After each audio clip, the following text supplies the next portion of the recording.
transitando un camino como nunca antes. Hay en el aire un ambiente de agitación, de cambios, ya sea cambios climáticos o cambios individuales. Es como si el Creador hubiese soplado una ligera brisa que lentamente se va transformando en una tempestad sin llegar todavía a la categoría de huracán. Podríamos pensar que lo que ocurrió en los 2 años de pandemia fue un catalizador que precipitó esta sensación. Indudablemente que hay cambios políticos y cambios económicos, y uno de esos actos o de esos elementos que hacen pensar en un cambio es la guerra actual entre Israel y los terroristas del Hamas. Pero para comprender el conflicto debemos hablar de su origen. Y una de las cosas que me ha llamado la atención profundamente es que en las redes sociales la gente, no necesariamente judíos, ¿sí?, llegan a pensar o defienden la posición de que en el fondo este conflicto entre Israel y Hamas, o entre Israel y los palestinos, es en el fondo una discusión entre 2 hermanos, ¿cuáles? Isaac e Ismael. Como es sabido en la historia de la Biblia, Dios elige a Isaac como el heredero, que al final va a ser el primogénito del Señor, representado por el pueblo de Israel.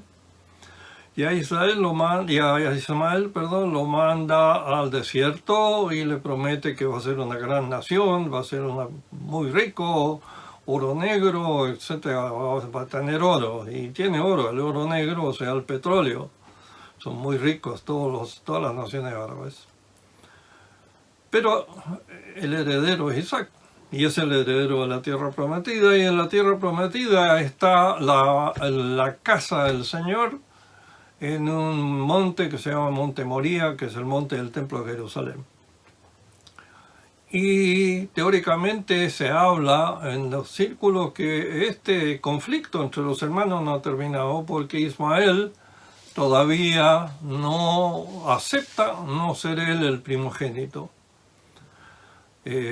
Recordemos rápidamente que Ismael es hijo de Abraham, Isaac es hijo de Abraham. Abraham y Abraham son un mismo individuo, sencillamente son 2 personalidades diferentes. El conflicto entre Hamas y Israel, o entre Israel y los palestinos, se suele ver como más un conflicto entonces geopolítico. Como el Islam no acepta que en un territorio que una vez estuvo en poder del Islam, pase a manos de infieles. Aun cuando para los musulmanes, los judíos no son infieles, son de segunda categoría. Infieles son los cristianos, los budistas, los confucionistas, etcétera, etcétera, etcétera, ¿sí? Y en este concepto, entonces, lo primero que tenemos que entender es que el mundo islámico acepta solamente que todo el planeta está dividido en 2 zonas. La zona del Islam y la zona de la guerra. Y esto es absoluto. ¿Y qué significa esto? Que todo lo que no sea del Islam va a ser del Islam a través de la guerra. En círculos intelectuales se habla de que el Islam es una religión de amor. No es cierto, no es una religión de amor. Incluso se comen entre ellos. No hace mucho tiempo atrás, en Siria, todos recordamos lo que pasó, más de 500.000 de personas que no tenían nada que ver con los ejércitos fueron fueron víctimas de una guerra civil espantosa, y así en toda la historia del Islam siempre grupos han peleado contra otros grupos por la hegemonía de esto o de esto otro. Entonces, no hay que ver este conflicto de Israel con los palestinos o de Israel contra Hamas en este marco. Tenemos que buscar cuál es el verdadero origen de esto. Y el verdadero origen es muy simple. Si nos vamos a acordar qué es lo que ocurre, qué es lo que escribe el Tanaj, qué es lo que escribe la Torah, hay una pareja que se llama Adán y su Isha, viven en un sector muy especial, cerrado solo para ellos, que se llama Jardín del Edén. Tienen un mandamiento particular, no probar de un árbol, prueban de ese árbol en castigo y prueban ese árbol después de que un individuo que se llama serpiente, que no es la serpiente que se enrosca en ese momento, la serpiente es él, es un varón, es un macho, como se podría decir. Le susurra a la mujer determinadas cosas y la convence de que si come si desobedece al Creador, van a ser casi como el Creador. Bueno, y comen, en consecuencia de esto, los expulsan del jardín. Y aquí entonces hay un versículo que tenemos que leer, lo vamos a leer juntos. ¿Qué le dice entonces el Creador o el Señor a la mujer? ¿Y qué le dice a la serpiente? O sea, a las dos. Le dice, yo pondré enemistad entre tú y la Isha, entre tu descendencia y la descendencia de ella. Te aplastará a ella la cabeza y tú le morderás el talón. Es el Génesis 3:15. Esto que parece tan simple es el origen de todo lo que estamos hablando ahora. La mujer, en su castigo, tiene que luchar contra la serpiente. Y los descendientes de ambos luchan uno contra otro en todas las generaciones, hasta el fin de los días. Y esto es fundamental porque, aun cuando parezca extraño, pero siempre he dicho en todas mis lecciones, en todos los vídeos que he presentado antes, que la Torah es una unidad. Está todo conectado entre sí. Es como tener el universo, y tenemos que nosotros que imaginar que todo el universo está conectado. Ahora que yo estoy hablando con ustedes y ustedes que me están escuchando, estamos todos conectados. Somos una unidad. Y el concepto de unidad es fundamental y muy trascendental para el hombre, pero no es el tema que nos importa en este momento. Entonces hay una enemistad. Y esta enemistad viene de generación en generación. Tenemos que tomar entonces y vamos a ver cómo se relaciona entonces la mujer, o esta lucha entre la serpiente y la mujer, la Isha de Adán, que después Adán le nombra como Eva, Javá en hebreo. Entonces, este es el origen de la lucha que hay en la Tierra Santa hoy día entre Israel, descendiente de Isaac, e Ismael. Eso no significa que Ismael sea parte de los descendientes de la serpiente.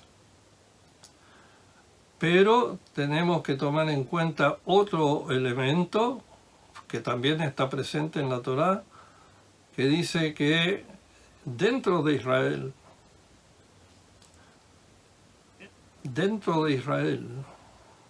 hay dos grupos grandes, son los hebreos originales y lo que se llaman en la Torá Erev Rav.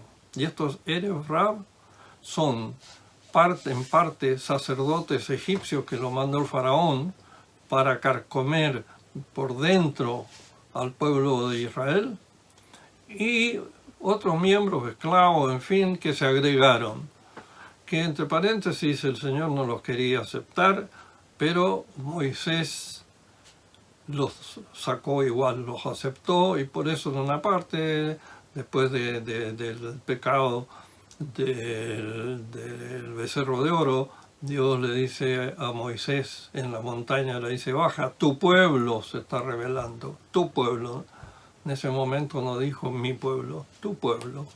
¿Quién es tu pueblo? Los Erez Rab. Y estos Erez Rab, la característica, una de las características que se les describe es que de generación en generación son individuos que están dentro de Israel y que van a hacer todo lo imposible por sacar, separar a los descendientes de Jacob de su contacto con el Creador, con el Dios de los ejércitos.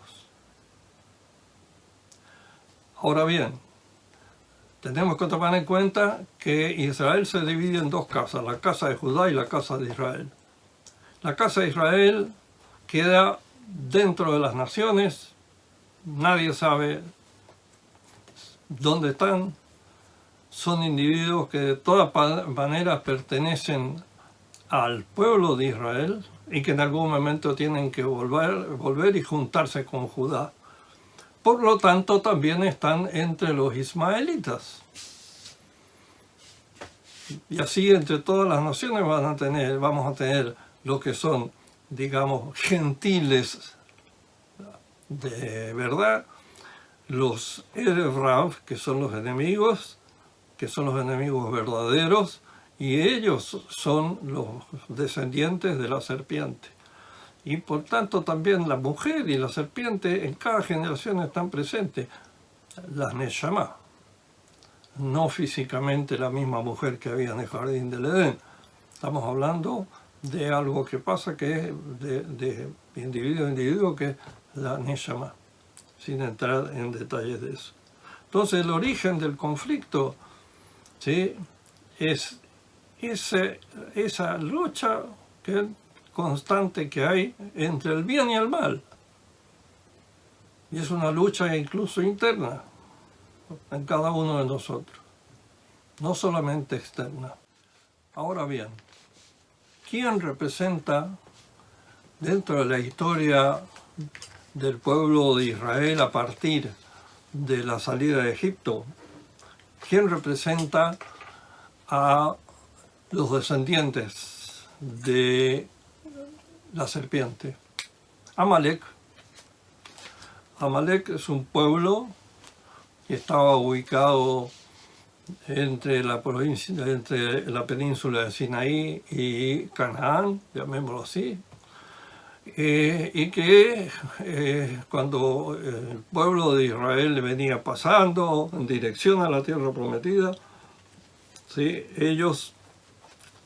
el pueblo de Israel estaba muy cansado y se caracterizaron los amalequitas siempre por atacar por la espalda a la gente, a los israelitas que estaban retrasados, los ancianos, los que estaban cansados, en fin, etcétera, etcétera, hasta que esto llega el conflicto a las manos y se produce una lucha entre Amalek y los israelitas en un lugar que se llama Refidim. Y lo interesante, y en Refidim estaban esperándolos los amalequitas.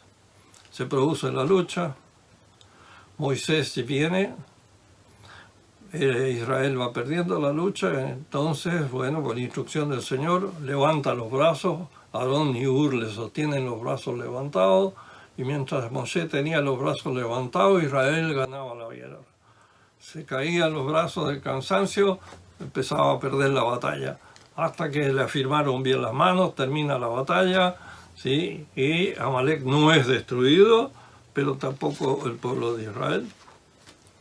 Y el Señor, indignado, le ordena al pueblo de Israel luchar en contra de Amalek prácticamente de generación en generación, hasta borrar el nombre de Amalek de debajo de los cielos.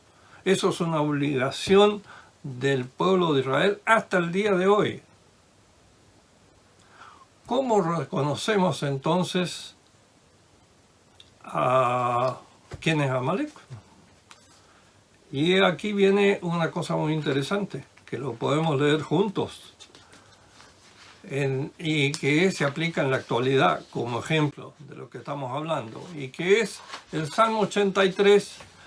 El Salmo 83, si lo vamos a leer, es muy interesante, porque podemos ver, primero, que prácticamente todas las naciones que vienen contra Israel son naciones musulmanas. Se habla de la Liga Árabe, de Jordania, de Arabia Saudita, Arabia Félix, Jordania, los egipcios de Sinaí, los palestinos de hoy en Gaza.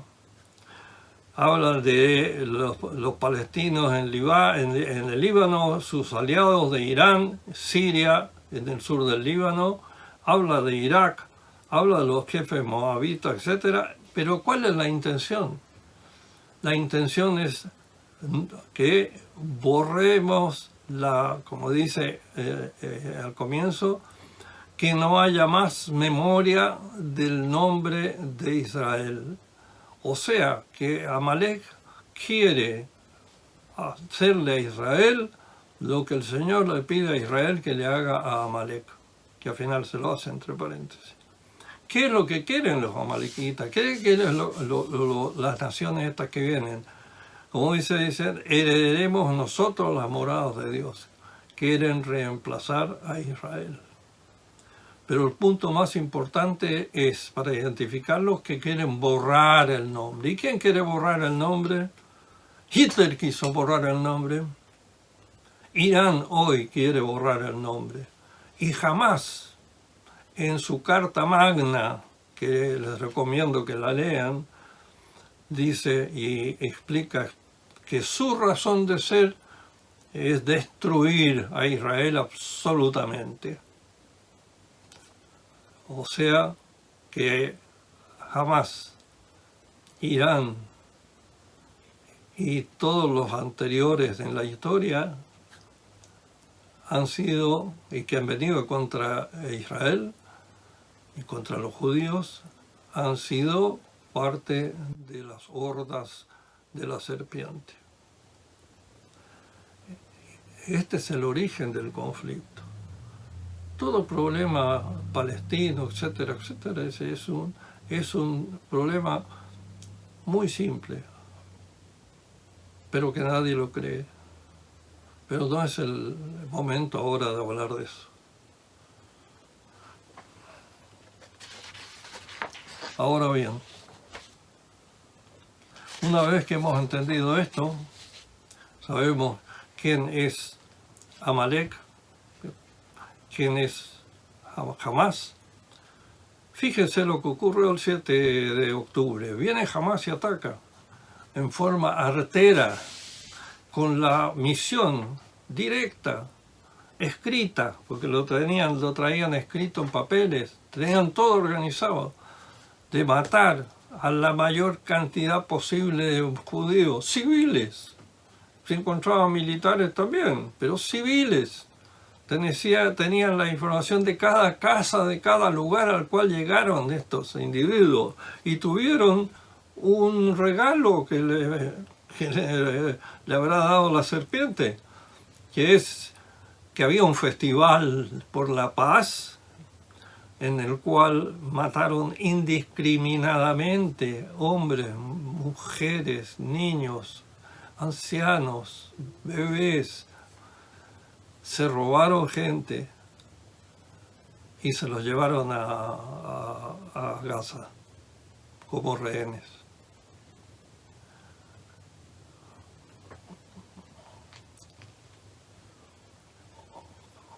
Otro punto que debemos tocar, yo creo, es lo que ocurre siempre en la historia moderna, ¿no? Si hay un problema, ¿quién es culpable? Los judíos. Es lo más fácil, los judíos.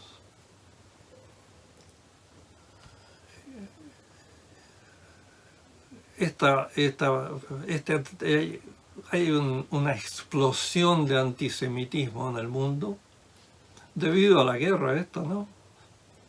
Una explosión de antisemitismo que es prácticamente una pandemia psíquica, donde la gente que no tiene idea de lo que está hablando, no tiene ni le interesa siquiera comprender de qué se trata el conflicto qué es lo que pasa en la Tierra Santa hoy día, por qué están pasando estas cosas en la Tierra Santa y en el mundo. Y vamos a hablar de un ejemplo, ¿sí? Pronto. Andan gritando por las calles en favor de los palestinos, en favor de Hamás, Dios santo. Estamos todos locos. El mundo está loco, realmente el mundo está loco. No hay lo que hacer.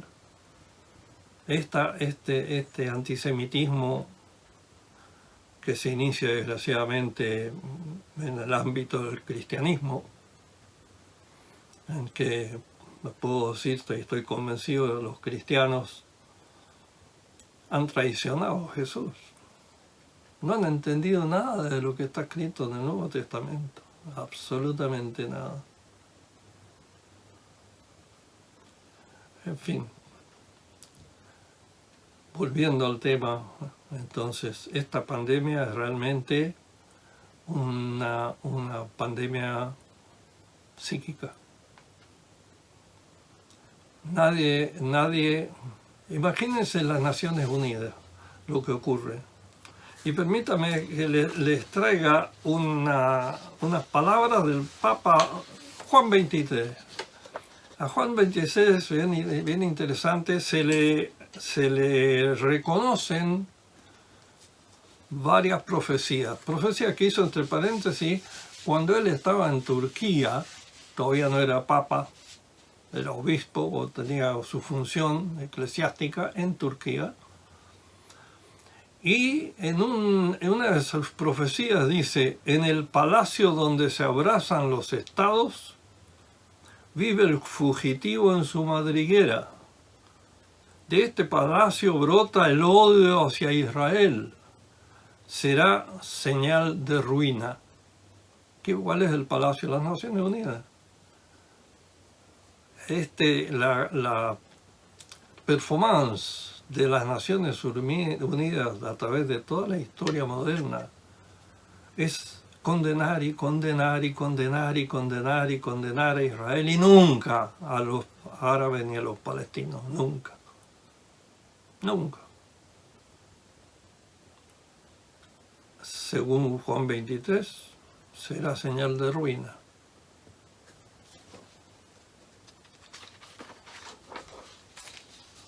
Entonces, el origen, como decíamos, del conflicto viene de los inicios de la historia bíblica. Y si hablamos de los inicios, entonces tendríamos que pensar en el final.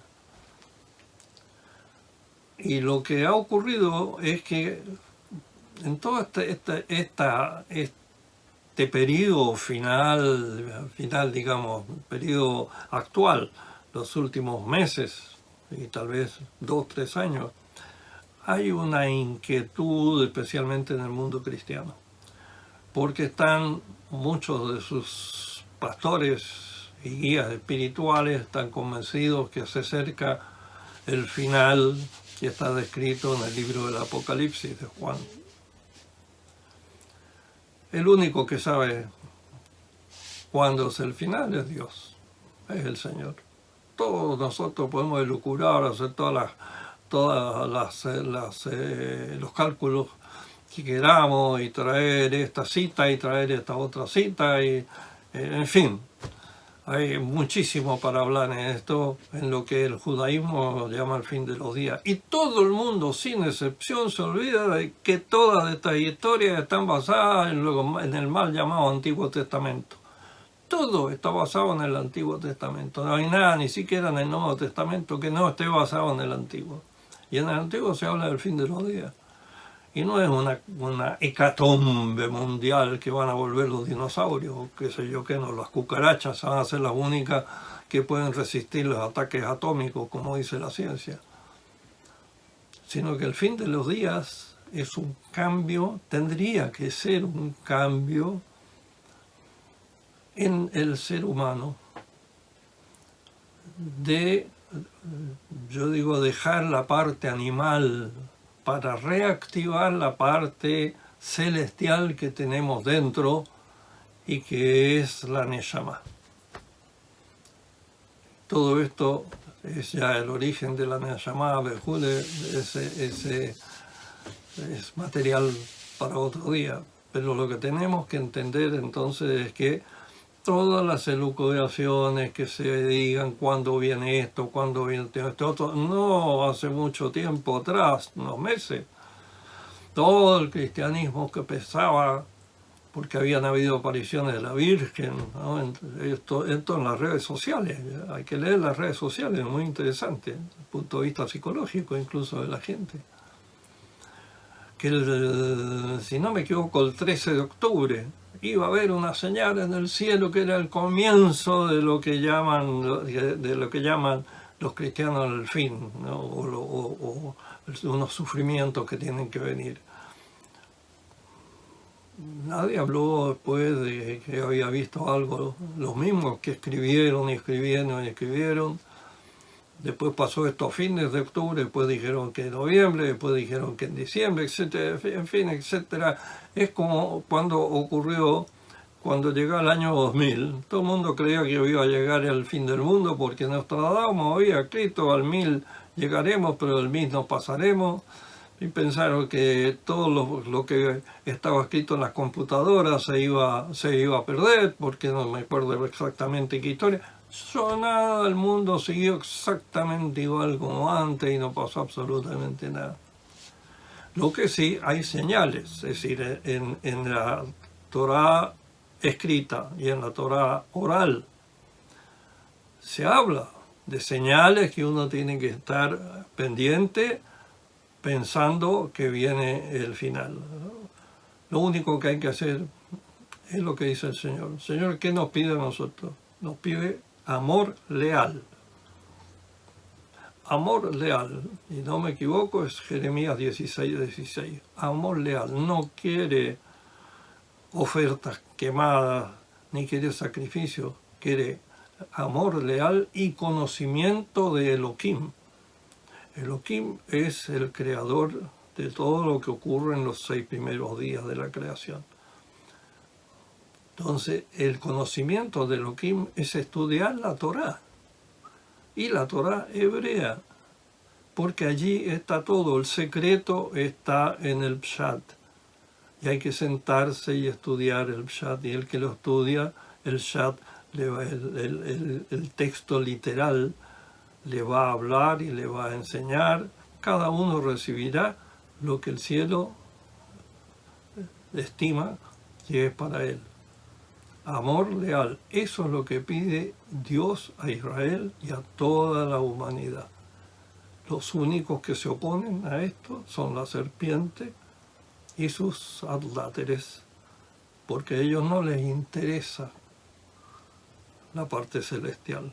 Ellos quieren el dominio, solo el dominio. ¿Pero el dominio para qué? Para esclavizar a la gente, para explotar a la gente. Hay que estudiar la Torá. Con esto me despido. Si les ha interesado, por favor, hagan un like, suscríbanse y vamos en los siguientes vídeos. Seguiré explicando la parte más profunda del texto literal de la Torá. Gracias.